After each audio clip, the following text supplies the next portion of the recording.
ভাই তুই যাই বলিস এখানকার চা কিন্তু সেরা। হ্যাঁ ভাই, দারুণ বানায়। শোন না ভাই, এটা ভেবে দেখেছিস যে আমরা এখানে কেন আসি? চা খেতে আসি। চা খেতে?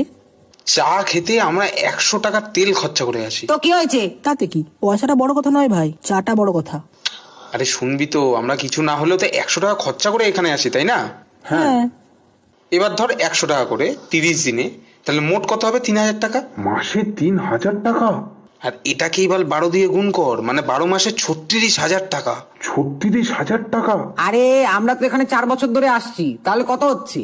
আর বছর শেষে 1,34,000 টাকা।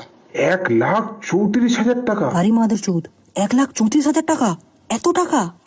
এত টাকা কি করে ভাই? 4 বছর আগে আমরা এরকম গান মারাতাম, এখনো গান মারাচ্ছি, এখনো কিছুই হয়নি। তো আমাদের লাখ লাখ টাকা খরচা হয়ে গেছে, বুঝতে পারলি কিছু? আরে ভাই চাতে কিন্তু স্কোপ আছে। তাই তো ভাবি, এই চাওয়ালাটা থান নিয়ে কি করে আসে? শোন সবাই মিলে একটা চায়ের বিজনেস খুলি,